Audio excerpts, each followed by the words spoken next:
All right, welcome back to another episode of Another Take on Personal Leadership with Tim Marsh and Nick Phillips. This week, in episode 4, it's a nice flow on, I think, and it's something we actually mentioned a couple of episodes ago, above the line, below the line thinking.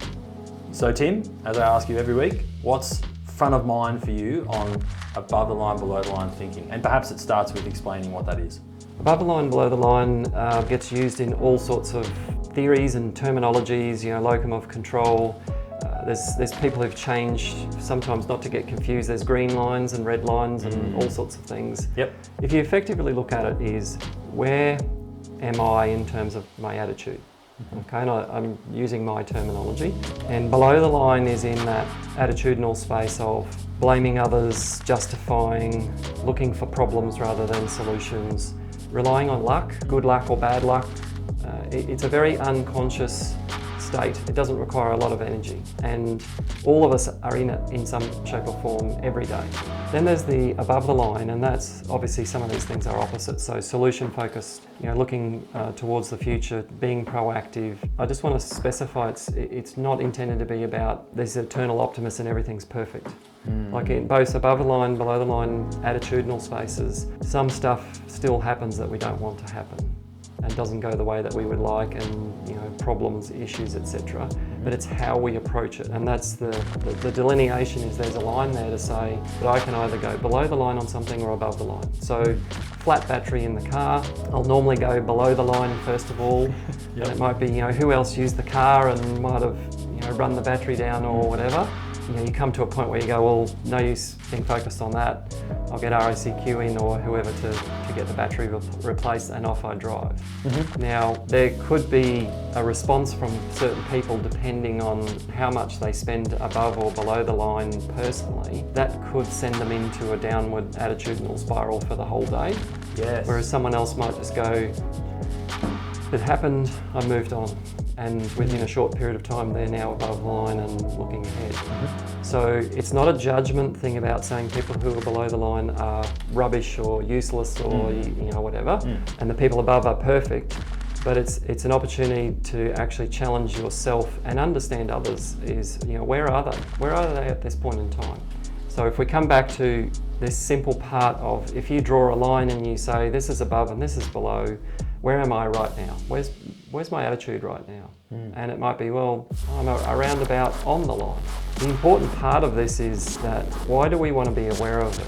If I'm above the line more than I am below, there's a lot of good research out there that says I'll be happier, I'll have better finances, I'll have better relationships, and get this, I'll actually live longer. But if you put it in real term context, if I'm above the line more than I am below, and this probably comes back to relationships, but you think about your people at work probably want to perform better, they probably want to spend more time with you, they probably are prepared to go the extra mile in your presence. So there's a lot of good reasons to not want to be below the line for too long. Interestingly, that there's research once again about people who are in that really bottom percentile of below the line. It's indicative in the reports of serious injuries and deaths in a workplace. So it's got some really serious ramifications in terms of if you're below the line and you live below there constantly, definitely not good for you and definitely not good for the people around you. For others, yeah. Interesting. So it's a concept, but as I said, it's not to simplify, and it's certainly not a judgment thing to go, that person's constantly below the line and I hate them because of that. It's acknowledging where that person is and where you are, and then making a decision about what you do with that. So on an individual level, for our leaders listening and watching, how can we use this tool? How can we use this concept in a practical way? So where we should always start is ourselves. Being aware of where you are, and it's okay if you're below the line. Like as you've gone out the door, you've gone to get in your car and the tire's flat, or something dramatic has gone on in the traffic on the way to work. They're real life things that can not only happen but also put you into a below the line kind of thinking. If you're walking into a space and you have more consciousness of, I'm below the line, it's then the next step is, what can I do about that?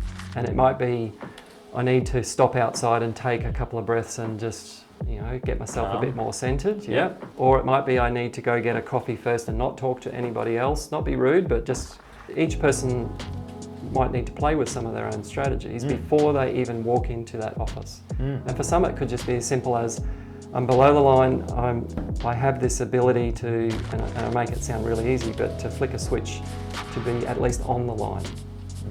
So, it's being very conscious of, I'm not going to give people this stuff that maybe won't serve them well around me. So that's first piece. Checking that throughout the day is important because, like I said, we tend to move in curves. We won't always stay above the line. That's a conscious area. You have to really work hard, and physically would feel mentally drained if you were 100% above the line. Okay. So being aware of it and noting when you're below, like why. Like there can be clues there. Sometimes that's things that are going on that are actually not in your control, and you may actually be able to reframe them and not get as below the line on those points.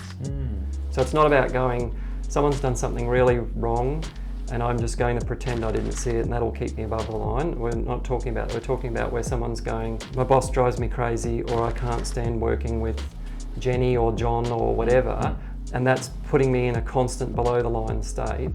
I can actually do something about that without them having to make a change. And I think that's quite powerful because you can change the way your day goes. It's a difference between someone leaving the office and going, I've had an okay day, against someone who's gone, that was rubbish and nothing went to plan and everything was terrible, and it's in our control. Even though you might have just had a bad 10 minutes or a bad half an hour even. All right, well, to wrap it up, our 7-day commitment between now and next episode for our leaders that are watching? Well, I think it's a simple exercise.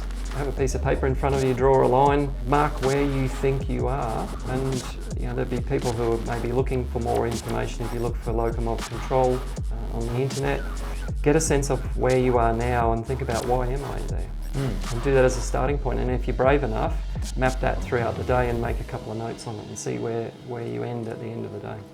There you go. All right. Thank you, Tim. No problem. Thanks for watching, everyone, and we'll see you next week.